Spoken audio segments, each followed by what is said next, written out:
Seja muito bem-vindo ao programa Em Foco, nas noites da Regiões TV. Estamos hoje a falar de uma doença que atinge 2.000 portugueses, uma doença tremenda, que é a doença da paramiloidose, a doença conhecida pela doença dos pezinhos. Já aqui na primeira parte deste programa vamos falar de um medicamento que é uma janela de esperança para muitos doentes. Um dos meus convidados é o Marco Mota, um doente, portanto, que já está afetado com este problema grave. Há um grupo no Facebook, pelo que me dizem, que está especialmente vocacionado para esta questão pelo menos que tem tido muito interesse nesta questão do medicamento. Como é que vocês estão a funcionar? Como é que vocês se juntaram? Juntámos-nos no Facebook, combinámos... Que estas coisas também ajudam para isto, não é? Também sim, é importante. combinámos ações de luta e tentámos fazer o máximo para acelerar o processo para o medicamento chegar às nossas mãos dos doentes. E o que é que você entende para ações de luta? Porque sei, vocês estiveram junto à Assembleia da República também, não é? Aliás, está com a Associação da Paramiloidose. Porque esta questão já foi discutida na Assembleia da República, com os partidos, de uma forma geral, a terem uma bastante grande atenção com o problema, não foi? Começou pela entrega de uma petição pública, assinada por 9.000 e tal pessoas. Depois houve outras ações a nível de falar nos telejornais, mostrar o nosso problema, dar outro impacto à nossa causa da luta pelo Tafamidis. Passou também pela parte de irmos ao Hospital Santo António pedir informações sobre o assunto, sobre o medicamento. E tem continuado até os dias de hoje. Como é que vocês, portanto, neste grupo, como é que vocês chegam ao conhecimento do medicamento e das consequências do medicamento, digamos, como é que isto tudo vai funcionar? Como é que isto vos sensibilizou e vos conseguiu juntar desta maneira tão forte? Porque assim, nós é que somos os doentes, nós é que precisamos do medicamento. Quando é que você ouviu falar neste medicamento? Há quanto tempo? Durante estes anos que eu vivia, eu não me preocupei se tinha ou não a doença. Despreocupei-me. Quis viver a vida. Sem ter preocupações.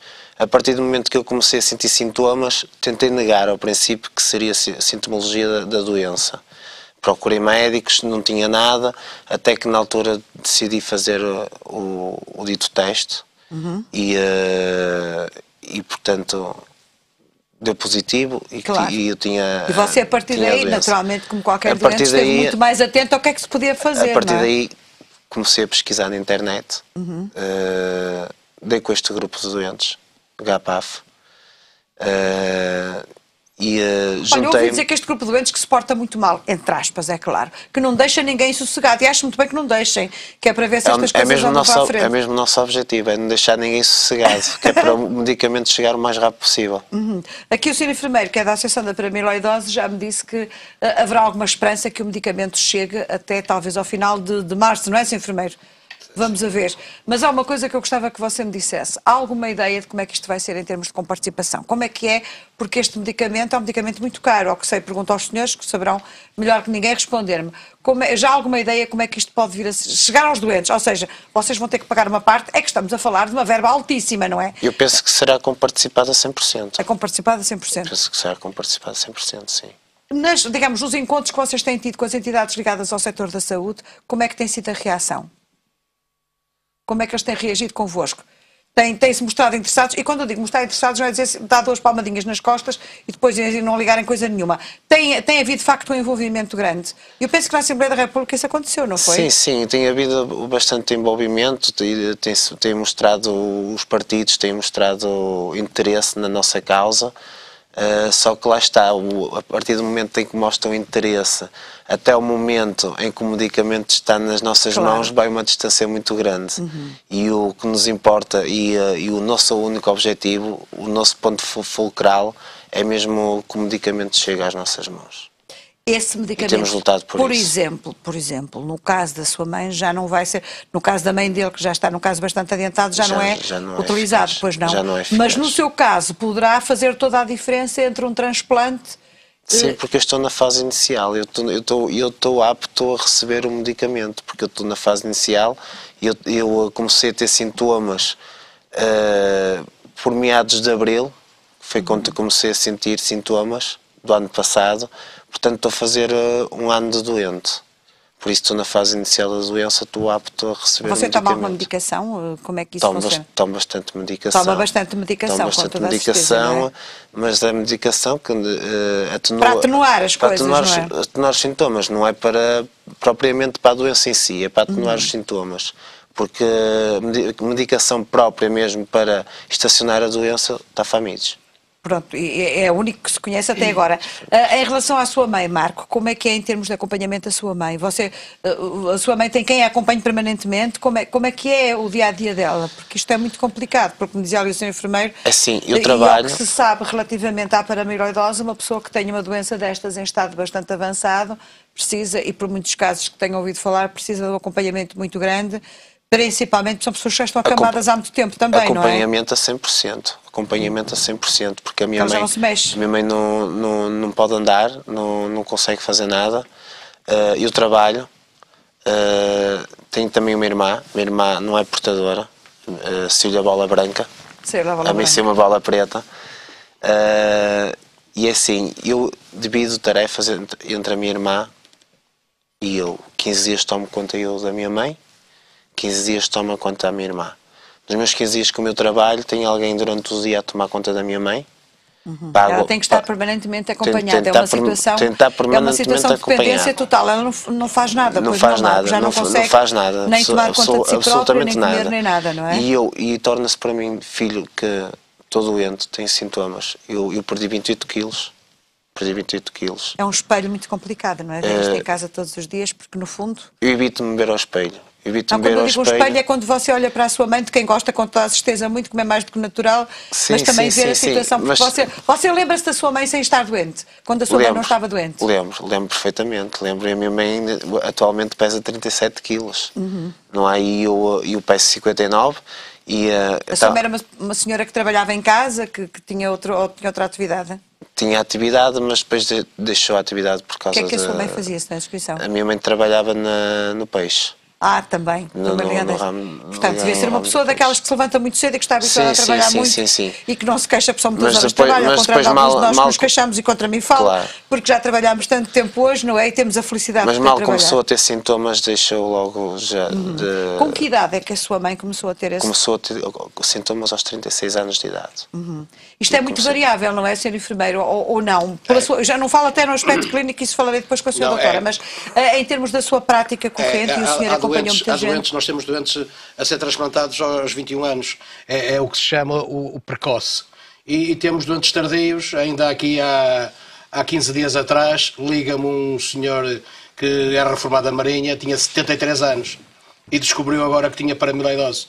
E obviamente que eu disse ao homem, você já não vai morrer de paramiloidose, você precisa de fazer fisioterapia. E então a nossa Clínica Fisiátrica de Braga está a trabalhar com esse senhor que mora no sul do país e que está a trabalhar com ele para que ele faça a fisioterapia. Mas uma coisa é certa, é que nós temos que ver a problemática a partir de agora. Porque digamos, é todo um quadro completamente diferente que se está a abrir para estes doentes. Até agora havia o transplante do fígado, havia alguns medicamentos que atenuavam aquele sofrimento muito grande que tinham, mas mais nada. Este é um medicamento que pode fazer toda a diferença, não é? Há dois tratamentos na paramiloidose. Há o transplante hepático, como fez aqui o Jorge Neto, e há agora o Tafamidis. O Tafamidis, como disse a senhora doutora Teresa Coelho, e ela é a pessoa no mundo que mais sabe sobre o Tafamidis, 60% dos doentes vão ter 100% de eficácia o medicamento. Em 40% vai atrasar substancialmente a doença. Estamos a falar de salvar vidas, não é? Não estamos a falar só de atenuar o sofrimento, estamos a falar muito concretamente de salvar vidas. Porque é assim, doutor, já agora diga uma coisa que ficou um pouco esta dúvida. O transplante de fígado ou o Tafamidis curam ou atenuam? Não curam propriamente, portanto... Não sei se pode dizer curar, será a expressão correta, mas quer dizer... O que acontece, ou aquilo que nós esperamos de qualquer tratamento que se faça nesta doença, é que pare a progressão da doença. E nós sabemos que em relação ao transplante, como também vamos certamente verificar isso mais tarde com o Tafamidis, não resolve todos os problemas que esta doença causa. Porque, por exemplo, os doentes transplantados têm ao nível dos olhos problemas ao fim de muitos anos de transplante, que também têm que ser tratados. Também tem a ver com a paramiloidose? Tem a ver com a paramiloidose e que o transplante não responde e que também não devemos esperar que o tafamidis, pelo menos em comprimido, vá resolver. Podemos pensar é que vamos ter outras alternativas em termos de tratamento. Portanto, não cura completamente a doença, mas na maior parte dos casos o transplante para a progressão daquela perda de sensibilidade, da perda de força e dos problemas todos gastrointestinais. Doutora, explique-me a mim que sou uma leiga. Se uma pessoa fizer o transplante ou tomar este medicamento, enfim, nas proporções que a senhora doutora entende corretas, essa pessoa que tem, por exemplo, começa a ter falta de sensibilidade nos pés e nas mãos, volta a ter sensibilidade? Não. O que nós dizemos sempre aos doentes que têm que esperar de qualquer tratamento destes é que não vai perder mais sensibilidade. Percebo. Por isso se faz o transplante o mais cedo possível, que é para a pessoa ficar o melhor possível. O melhor possível, percebo. E sabemos também que os resultados de transplante são melhores quando os doentes são transplantados no início. Porque se transplantarmos as pessoas numa fase muito avançada, provavelmente geramos mais problemas do que soluções. Já agora gostava que o Jorge Neto, estou com uma vontade enorme de lhe perguntar isto desde o começo do programa, como é que você enganou a paramiloidose e tem 2 belíssimas filhas. Muito bem. E esse é um momento épico da minha vida, como deve calcular, não é? Foi a coisa mais extraordinária que me aconteceu. Importa dizer que aos 18 anos, quando eu tive o resultado do meu diagnóstico, a minha primeira posição foi bem clara. Eu não vou ter filhos concebidos de forma normal, biológica, sob pena e risco de eles serem doentes desta maldita doença.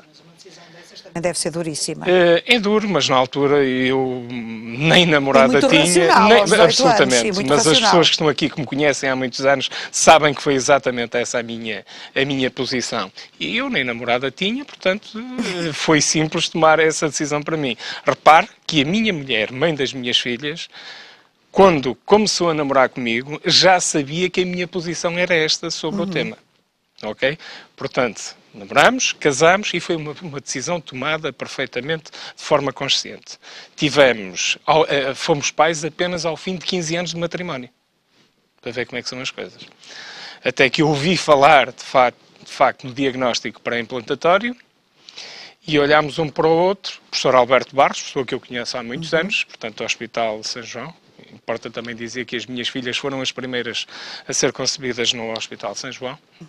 E o professor Alberto Barros, já agora também, que é um dos nomes maiores desta área. Absolutamente, um grande banhaja para ele e para toda a equipa, enfim, sem nomear... Há muitas meninas que estão numa parede que o seu professor Alberto Barros já tem no Hospital São João, meninas e meninos. Eu não falo noutros nomes sob pena de cometer uma grande injustiça e de naturalmente me esquecer de alguém, mas isto é um abraço e uma palavra de gratidão extensiva a toda a equipa. Acho que toda a gente percebe isso. Como é evidente. Portanto, dizia eu, comecei a ouvir o professor Alberto Barros a falar neste tema em 1999 e disse, isto interessa-me, vou acompanhando. Até que, naturalmente, quando faz-se o processo experimental, vem a primeira leva de candidatos, penso que estamos a falar sensivelmente em 25 matrimónios.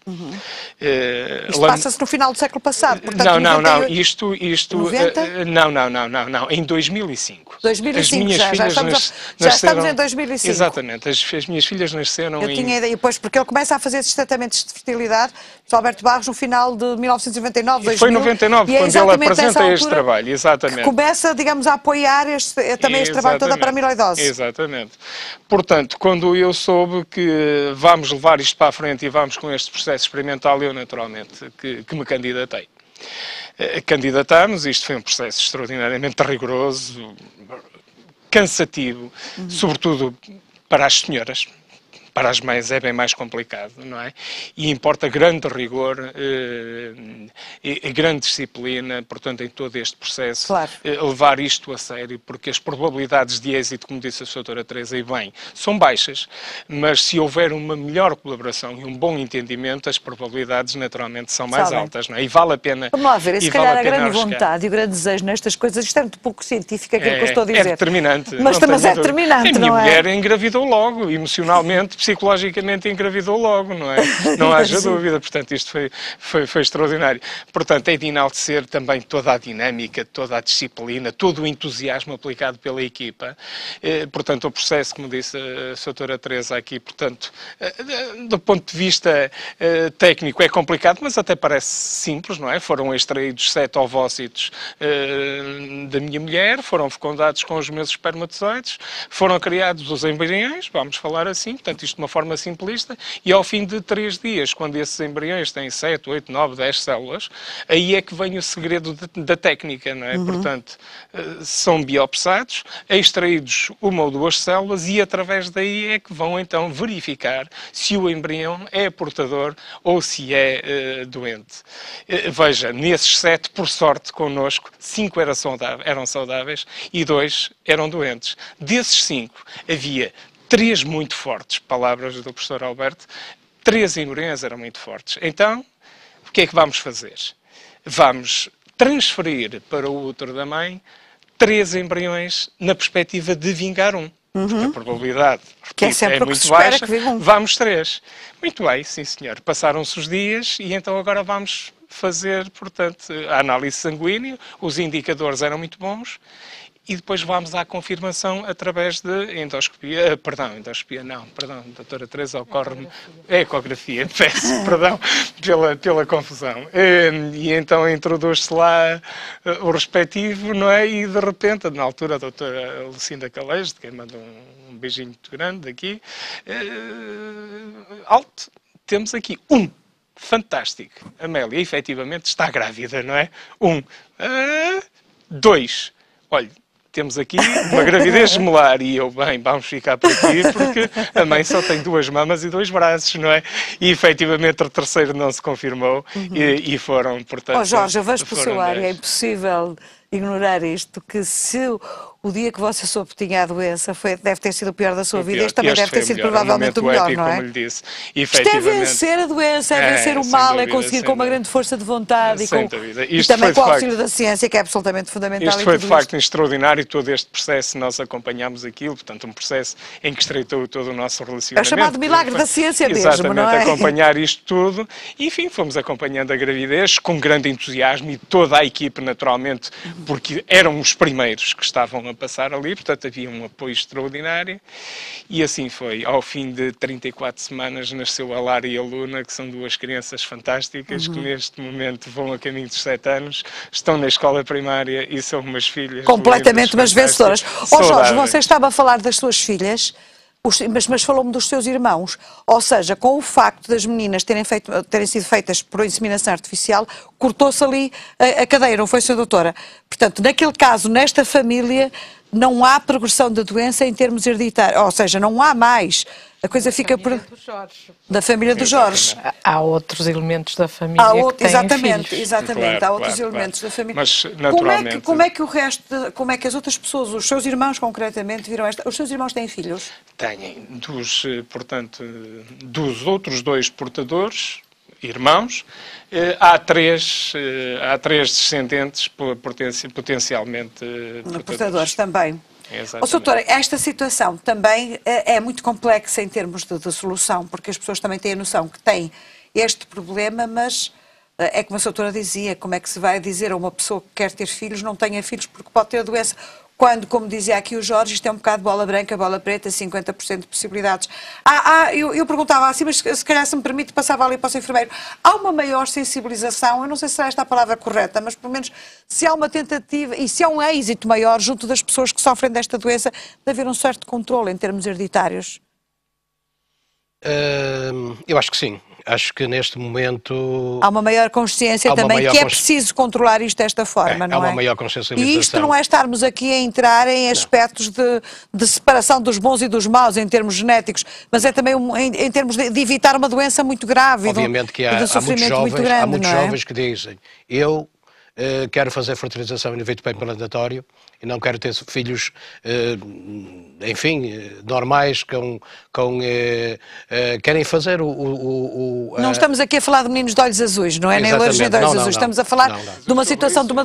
Sobre isso eu gostaria de acrescentar algo bastante pertinente. Diga. E que é muito importante.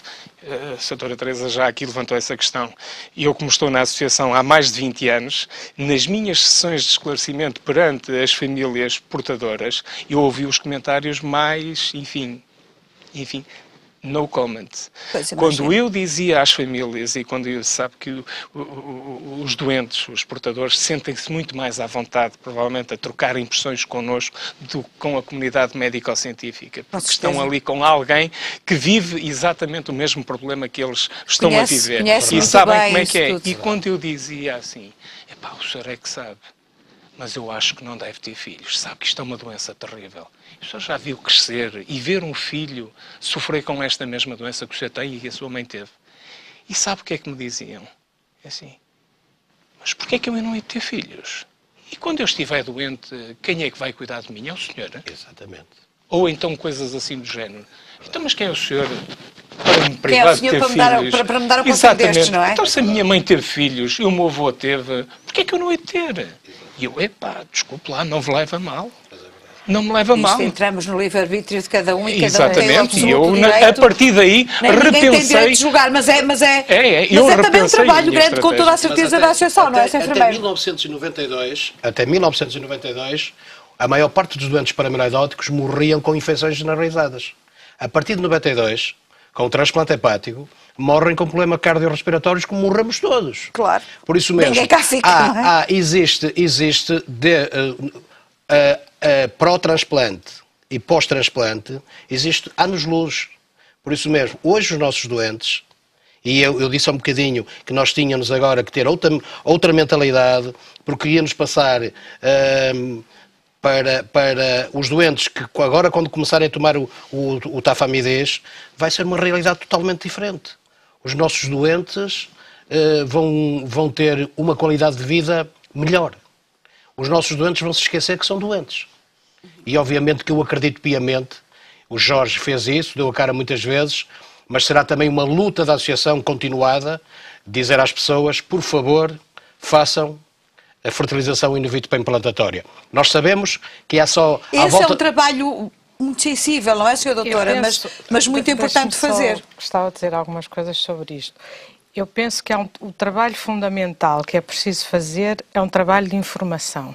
As pessoas têm que estar informadas com todo o detalhe de qual é o risco de transmitir a doença e de quais são as possibilidades que têm de opção, quer o teste pré-natal, quer o pré-interplantatório. Mas creio que temos realmente que ter muita consciência de que cada casal é um casal singular nas suas opções e que temos que dar essa liberdade às pessoas. Eu creio que nesse aspecto eu tenho algum orgulho do trabalho que nós fazemos na unidade, porque eu penso que as pessoas são devidamente informadas e têm a noção de que são elas que escolhem. Porque eu não sei se as pessoas só escolhem ter filhos para ter quem cuide deles. As pessoas escolhem ter filhos pelas razões mais diversas. E porque até é a lei natural da vida. E porque às vezes também é preciso não esquecer que o pré-implantatório não funciona sempre. Portanto, eu já vi situações muito complexas e não gostaria também de deixar assim esta mensagem de que o caminho é aquele. O caminho é as pessoas saberem estarem bem informadas, porque nem sempre há muita informação sobre estas questões e as pessoas julgam umas coisas confusas.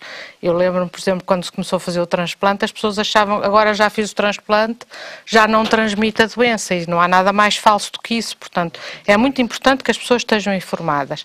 E com este trabalho de informação e com estas hipóteses... Não se esqueça do que está a dizer. Acaba de dizer uma coisa que me parece que é de uma importância, se calhar à senhora isto até é recorrente, mas para quem está de fora, que é assim, uma pessoa que faça o transplante, ou uma pessoa, diga para ali, Sra. Doutora, que é tão importante isto, uma pessoa que faça o transplante ou que tome este medicamento, não deixa de ser transmissor, continua sempre a transmitir a doença. Isso é importantíssimo, porque as pessoas por vezes começam a pensar, isto se calhar o problema resolveu-se, mas não é assim, não é? Exatamente. Portanto, não, a transmissão existe sempre, desde que a pessoa tenha nela o efeito genético, mesmo que não tenha sintomas, tem 50% de probabilidade de estar a transmitir. O único corte nessa transmissão é, de facto, a seleção das crianças que vão nascer. Ó, Sra. Doutora, como é que a senhora, não sei se será incorreto perguntar-lhe isto, espero bem que não tem ninguém na família com este problema? Não. Como é que se dedicou tão de alma e coração a isto? Que eu sei que está ligada a esta questão da paramiloidose, naturalmente como médica, como investigadora. O que é que a apaixonou tanto nisto? Às vezes não sei muito bem. Eu fiz a minha formação em Neurologia no Hospital de Santo António. O Hospital de Santo António é a casa-mãe da... Não há nada nem ninguém neste país em que se fale da doença da paramiloidose que o seu nome não seja referido como sendo o nome mais importante na investigação e no tratamento disto. Portanto, há também daqui um empenhamento pessoal muito, muito grande. A que é que se ficou de ver isto?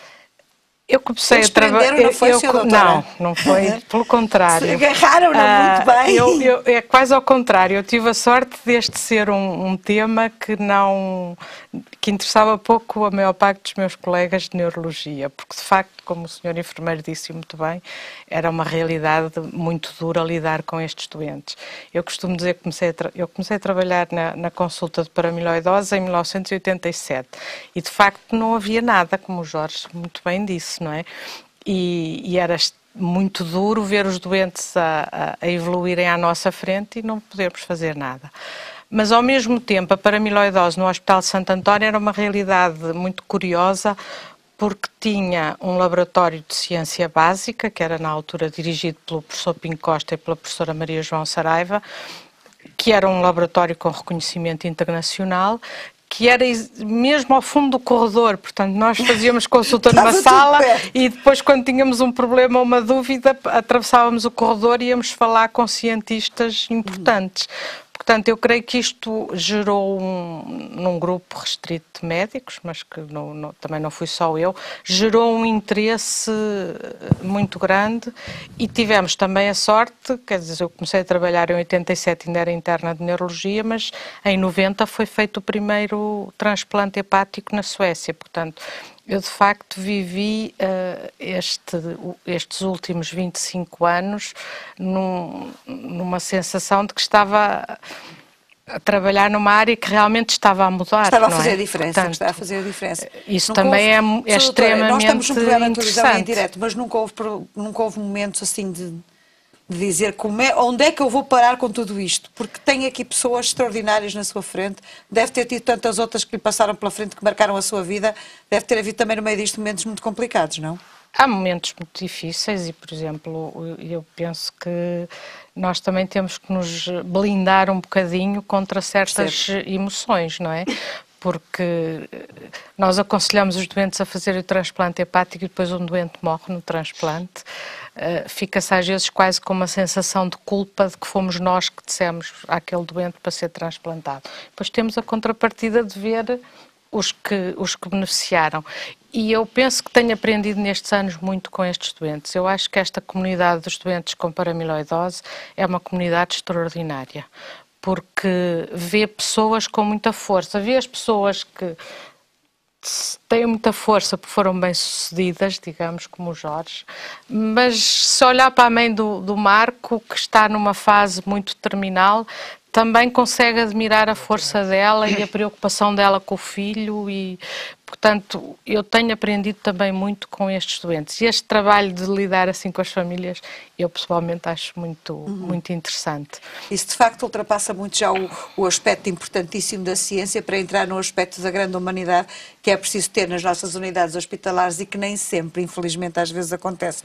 Doutora, o Hospital de Santo António torna-se pioneiro também porque está no cerne da questão, está mesmo no meio desta fase muito complicada, que é Porto, que é Vila do Conde, Póvoa e Matosinhos. Também é um pouco esta situação geográfica do Santo António que leva a este impulso tão grande. Além de que há prémios internacionais, um deles, até se não estou em erro, partilhado entre o Santo António e o Japão, exatamente porque no Japão também é um dos sítios onde há paramiloidose. Sim, o Japão também tem E onde há também bastante investigação sobre este caso, não é? Um grupo muito grande de doentes, um grupo até bastante mais diverso que o nosso grupo é relativamente uniforme, digamos, porque a doença tem alguma diversidade pelo mundo fora e no Japão há um grupo de doentes muito parecido com o português e há um grupo de doentes diferente dos portugueses. Portanto, é uma realidade bastante mais complexa, também é um país muito maior que o nosso. Claro, com toda a certeza. Doutora, com estes tratamentos e com tudo isto, A doutora está convencida que, eu não digo que esta doença com toda a certeza não poderá ser erradicada como outras, mas pelo menos a curto prazo, mas poderá diminuir substancialmente o número de pessoas afetadas, ou a tendência é mais progressiva do que... Nós temos duas realidades doentes. Temos estes doentes que temos aqui presentes, que têm uma longa história familiar e onde todas as questões da informação sobre a reprodução vão de certeza ter um efeito limitador do número de doentes no futuro. Ainda não estamos a ver porque nós estamos a tratar os doentes que nasceram há 28 anos, mas daqui a 10 ou 15 anos... Que é uma grande faixa de gente que a senhora trata, não é? Portanto, sim. Gente mas aqui como, daqui a como 15 ou 20 Marco, anos vamos começar a beneficiar das opções como a do Jorge. Eles já são os resultados, digamos, dos aspectos mais positivos do tratamento da doença e da investigação sobre a doença. Aqui, os casos como o do Marco ainda são aqueles aspectos que é preciso atender com muito cuidado, e voltava ao começo deste programa e da ideia também base deste programa, que é a questão então deste medicamento. Que perspectivas, Sra. Doutora, que a Sra. Doutora tem relativamente a este medicamento, em termos de até que ponto, até que área de comunidade, até quantas pessoas é que isto poderá chegar, qual será a percentagem? Vale a pena um investimento deste e um esforço também tão grande, porque temos a noção que esta é uma grande despesa para o país, mas temos também a noção que isto faz a diferença entre a vida e a morte, não é, Sra. Doutora? Mas eu penso que nós não vamos ter, tanto quanto sei, com os números que me avançaram em termos das negociações do Ministério da Saúde com a farmacêutica, levam-me a pensar que nós não vamos ter limitações à utilização do medicamento para os casos que têm indicação. Portanto, a indicação é uma indicação que tem que ser estabelecida pelos médicos. Mais uma vez a questão da informação, que a senhora falava há instantes, não é? Um medicamento que se destina a pessoas que já têm sintomas, portanto nós não vamos tratar portadores sem sintomas, nem vamos tratar... Não é uma vacina, não é nada que se dê para prevenir, é alguma coisa que vamos dar para tratar pessoas comprovadamente doentes, por isso o Marco referiu que já tinha feito uma biópsia no lábio, e não vamos tratar pessoas em fases avançadas da doença. Portanto, temos uma janela porque também não de oportunidade útil, limitada. Não consegue travar a partir de uma determinada altura. Nem pensamos que seja eficaz, nem que faça sentido. Infelizmente, é uma decisão que vai ser certamente dura para algumas pessoas, mas é o que está definido mesmo pela Agência Europeia do Medicamento, é que é para a fase inicial da doença. Portanto, não creio que vamos ter nenhuma restrição à utilização do medicamento. Agora, o que vamos ver com certeza, e é preciso também que as pessoas tenham consciência disto, é que o medicamento não vai ser 100% eficaz em todos os doentes a quem nós o vamos propor. E, até porque está muito numa fase muito inicial, não é?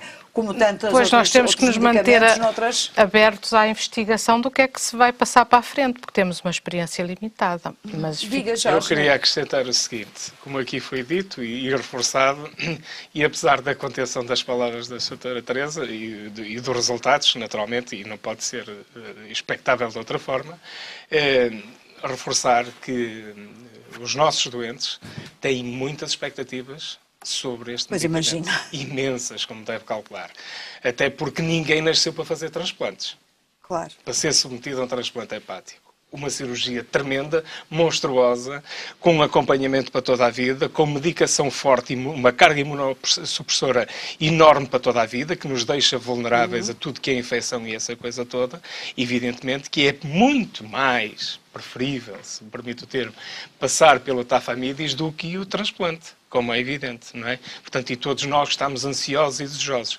Sabemos que os resultados são o que são, mas é preciso começar, é preciso pôr esta gente a tomar todo o tafamidis e depois o tempo passa, a vida melhora. Como diz a doutora, haverá sempre... Dentro dos critérios, há naturalmente. Há uma coisa que eu bem me apercebo, você é também... que, efetivamente, permita-me, as pessoas tenham a ideia do seguinte: o transplante foi bom, e no meu tempo foi excelente, mas, efetivamente, há a evolução da doença. Claro. É muito importante. É claro que eu fui transplantado numa fase muito inicial e, naturalmente, aqui estou com este aspecto todo bom, graças a Deus, enfim. Mas há, efetivamente, evolução da doença. É preferível, com certeza, passar pelo tafamidis do que por um transplante hepático, se as coisas funcionarem. Percebo Posso acrescentar mais uma coisa, é que nós estamos numa fase ainda mais otimista do que simplesmente ter o tafamidis. porque há neste momento mais 2 medicamentos em ensaio clínico de fase 1 para tratar esta doença. Portanto, nós estamos de facto a viver uma era diferente. Uma grande porque transformação. este medicamento está praticamente em vias de ser administrado aos doentes, mas outros medicamentos existem que estão numa fase de desenvolvimento, que vai levar certamente anos. É também uma palavra de esperança importantíssima que nos está aqui a dar, mas que vão chegar. Mas que vão chegar. Doutora, e estes medicamentos? Eu, como lhe disse, eu hoje tenho aqui uma ajuda especialíssima dos meus colegas que me estão a apoiar também neste programa e que me pedem para lhe fazer esta pergunta. Até que ponto é que uma pessoa, por exemplo, mais velha pode tomar este medicamento? Qual é, não sei se há um limite para se poder tomar este medicamento. Uma pessoa que tenha muitos anos já com a doença pode tomar este medicamento? É útil? Quais são os parâmetros básicos para tomar o medicamento? O parâmetro básico que foi definido pela Agência Europeia não diz respeito à idade, nem ao tipo de doença, porque há formas variáveis de doença, diz respeito ao estadio de avanço da doença. Portanto, uma pessoa que já precise de apoio para andar já está fora da indicação para este medicamento. Ou seja, que já tem uma falta de sensibilidade muito grande nos força, pés, na quase totalidade, e força. Ou de uma canadiana ou de 2. Ou uma pessoa em cadeira de rodas, por maioria de razão. Portanto, a indicação do medicamento é para aquilo que nós chamamos estadio 1. Pronto. Porque há vários graus, vários estadios desses, não é? Quantos são, doutora? Nós costumamos classificar 3. Portanto, as pessoas que andam bem ou que andam com dificuldade, mas que não precisam de apoio, as pessoas que usam canadianas, ou as pessoas, o terceiro estadio são as pessoas que andam em cadeira de rodas ou acamadas. Marco, se me permite esta pergunta, a sua mãe tem noção que existe um medicamento que pode ajudar o filho muito? Ainda tem noção disso? Tem noção. Isso é porque muito bom. além desta doença afetar os órgãos todos do corpo, A sua mãe ainda está com uma grande consciência. não afeta a cabeça. Afeta todos menos a Com cabeça. exceção do sistema nervoso central, o que nos permite uma total lucidez daquilo que nos está a acontecer, E a minha mãe tem a perfeita noção que existe um medicamento que me pode ajudar e evitar eu passar aquilo que ela passou. A minha mãe também neste momento tem vivido uma ansiedade tremenda pela espera do medicamento. Deve ser nas famílias, Eu tenho vivido uma ansiedade também bastante enorme, porque também estou à espera do medicamento, ando bastante ansioso. Vir-se ali para aquela câmara e diga isso. Sinto-me bastante ansioso pelo medicamento. Marco, você não está a pedir nada que não tenha absolutamente direito. Isto é... Eu estou a pedir algo... As pessoas não se podem distrair com uma coisa destas, não acha? Eu acho que não se pode não distrair. Há direito, não há direito que as pessoas se distraiam com uma coisa destas. Eu estou a pedir algo para a minha vida. Algo para a minha vida, algo que possa fazer com que eu possa voltar a viver.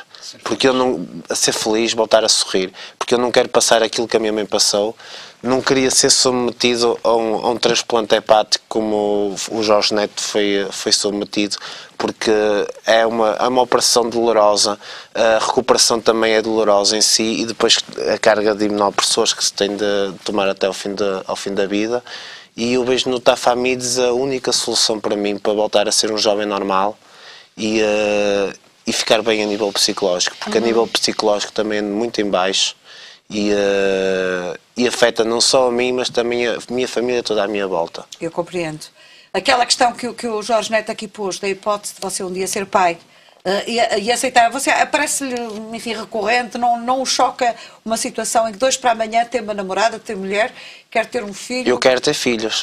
Quero ter filhos, mas conforme o Jorge Neto também pensou em ter filhos saudáveis, eu também quero ter filhos saudáveis, porque não quero ter filhos que sofram o que eu estou a sofrer. Marco, muito obrigada pelo seu testemunho. Todos foram muito importantes. O seu é, de facto, muito, muito tocante. Sr. Enfermeiro, estamos a chegar à parte final deste programa. O Marco deixa-nos um pouquinho sem fala, como aliás nos deixou a reportagem do começo deste programa, porque as pessoas falam às vezes com muita leviandade das grandes dificuldades da crise. E isto são coisas que atingem pessoas de carne e osso, pessoas como nós, que estão ao nosso lado, que estão na casa dos nossos amigos.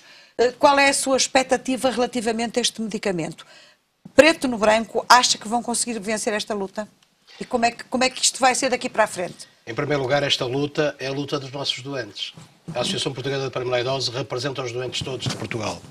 Mas, obviamente, que houveram doentes, como o Marco e como outros, que lutaram muito, que trabalharam muito, e eu quero lhes dar aqui um louvor público pelo seu trabalho, por terem ajudado a Associação a que o medicamento fosse um facto. E acreditando nas palavras dos homens, nós, dentro de dias, vamos ter um medicamento. E este medicamento vai revolucionar totalmente o tratamento, porque temos que saber que isto é um tratamento. E os doentes vão transmitir a doença na mesma. Por isso mesmo, isto é bom que os senhores... Essa informação é muito importante, que a senhora doutora já aqui referiu. Exato. E que o senhor enfermeiro também está mais uma vez a repisar. O tratamento não corta a doença. A parte genética, exatamente. Por isso mesmo, só quando entrarmos na engenharia genética é que podemos então haver uma cura. Neste momento é um tratamento. E eu tenho a certeza absoluta que os nossos doentes vão ser felizes. O Marco há um bocadinho estava à procura da palavra e eu disse felicidade. A felicidade dos nossos doentes. Os nossos doentes tiveram 500 anos com um caminho muito estreito de morte, de sofrimento, de uma terrível terremoto psicológico. 500 anos. É o momento de dizer basta. Os nossos doentes, a partir de agora, vão ser felizes. Agora, nada de falsas expectativas. Vão haver doentes que vão fazer o tafamidez que não vão ter resultados. E mesmo assim o medicamento, como dizia a senhora doutora, também só poderá e deverá ser aplicado em doentes que estão naquela fase 1, ou seja, exatamente, que estão ainda com os primeiros sintomas. Mas agora, a esses doentes, eu espero que sejam muito poucos ou nenhuns. Eu espero que sejam muito poucos ou nenhuns. Mas esses doentes podem contar também com os nossos médicos, que são os melhores do mundo, no campo do transplante hepático. Muito obrigada. Bem-aja a todos que aqui estão. Assim que está em casa, lembre-se mais uma vez, estes doentes têm direito a ter uma vida melhor. O medicamento que é também uma janela de esperança para esta doença terrível, que é a paramiloidose, a doença dos pezinhos. Muito obrigada por ter estado desse lado. Até para a semana.